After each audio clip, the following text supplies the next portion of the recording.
Hello,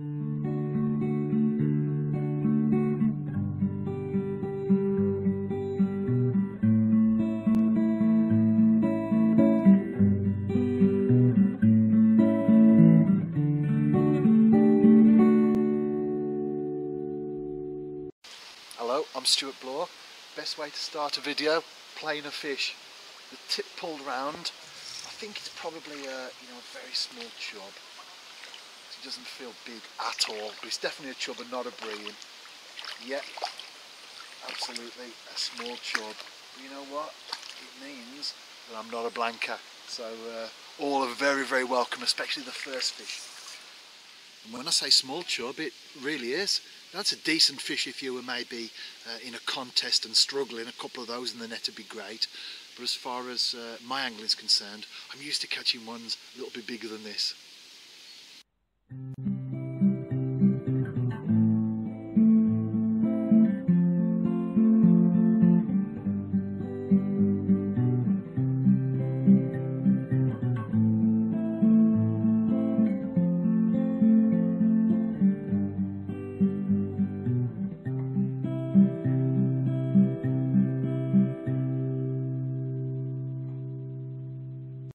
Now when I say I'm used to catching bigger fish than that, that's not boasting of course, and it's definitely not putting small fish down. As far as I'm concerned, there's no such thing as a nuisance fish.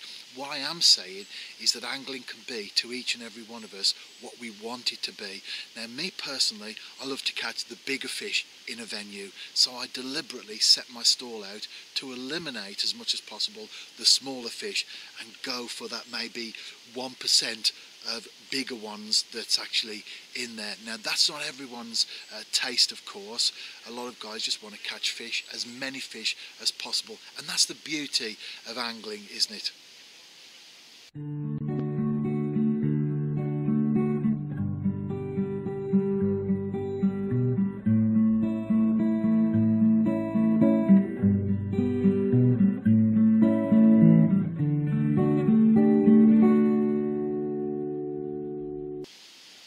While I'm watching the rod tip there, I'll talk you through my bait approach for this particular session.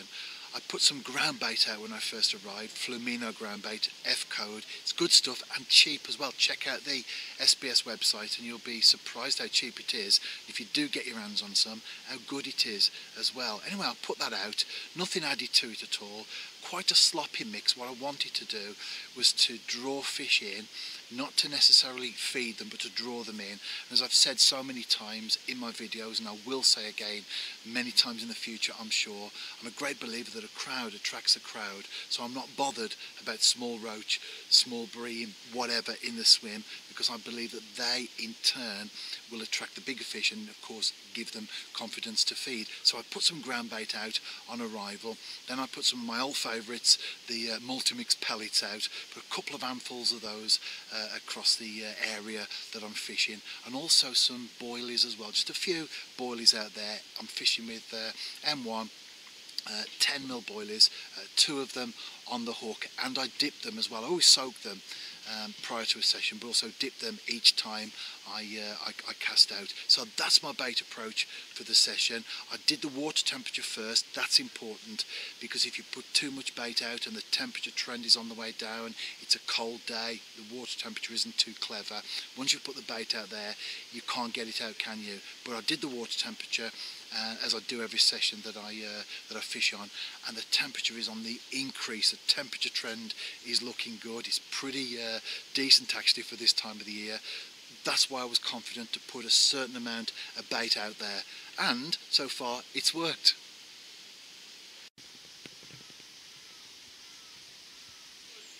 I'm ready to pack away now. Just a short session, 3 hours. It's been very, very quiet. I've had a few little plucks on the rod tip, and of course I'm watching that while I talk. But that one fish, that's the only one that I've had on the bank. And it's like that, isn't it, sometimes? It's a fine line between success and failure in angling. Now, I would use success and failure in inverted commas, of course. They have to be taken in context. It's not the end of the world when you blank, just as much as when you catch. It's not a great thing really, is it, in life's perspective. But as far as your fishing's concerned, you want to catch, of course, and it is often a very, very fine line. Anyway, regardless of the size of the fish that I caught, I'm just happy today to be on the right side of that line. Another massive pull round, and I've got a chub on, as they often do. It went into overhanging cover, but quickly I got it into open water and it's now in the net. Brilliant. Bigger than the one yesterday as well. Not a monster fish, but as I've said, and I continue to say in my videos, they're all very, very welcome. I'm certainly happy to bank that fish. I get the impression that the canal at the moment isn't fishing too well. You get that, don't you, with venues? Sometimes they're fishing their heads off, other times it is a real struggle. And I get that feeling that I'm towards the bottom end. I'm not getting the constant plucks that I often do. Getting one or two, but not the constant plucks from small fish. Not many fish showing at all. There's normally one or two chub, roach showing in the swim or along the canal. Not getting that at all. And that's where I think, watercraft and experience comes into its own. There are days when, let's face it, anybody can catch. I remember once perch fishing some years ago. I was catching one after the other. They were queuing up to be caught, and on one occasion I got a fish and I dropped the float, the setup, into the water, only in the shallows, just a few inches deep. And as the hook went into the water, I saw it sink, and a perch came out of nowhere and took the bare hook. And there are days when it's like that, but let's face it, a lot of times it isn't. It is a struggle, and that's where we need to really draw on the resources that we've built up over the years. And a tip, as far as I'm concerned, to us as fellow anglers is think about your fishing, put a lot of time in.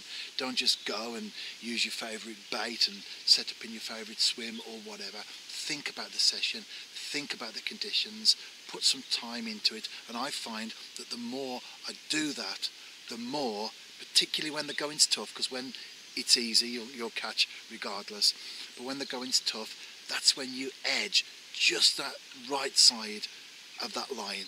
And sometimes it is only just one fish per session, but it's that one fish that has avoided a blank. Session 3, very cold, just cast out. The air temperature has fallen considerably in the last few days.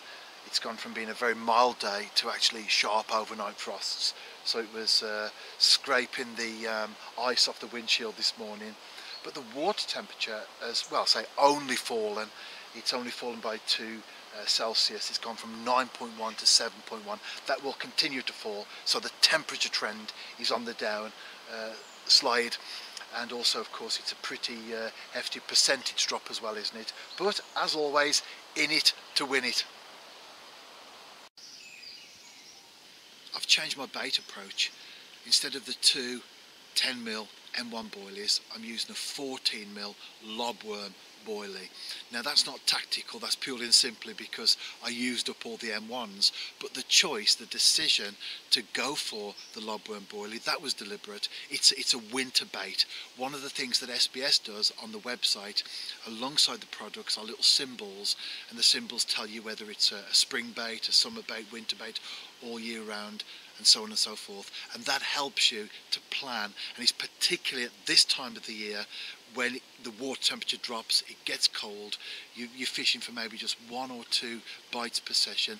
That's when you really need to make sure you've got the right bait in the water, because it's hard enough as it is without making it even more difficult. So I've gone for the lobworm boilie. I've put a few out by hand. I haven't put any pellets out this time. I don't want to put too much feed out there, so I've put a few boilies out. Some of them are broken up to just give that little bit of an attraction into the swim. I've also put some ground bait out. That is coordinated. That's lobworm ground bait. And the hook bait, I've actually dipped that. So every time I cast it out, I'll give it a good soak in, a good glug, to just put that little bit of extra incentive around it for the fish to choose that one rather than the others that are in the swim. I'm out for my 4th and final outing of the week, and I'm watching the rod as I talk. Put the thermometer in as soon as I arrived, and basically the water temperature is in free fall. It's gone down 40% in just 2 days.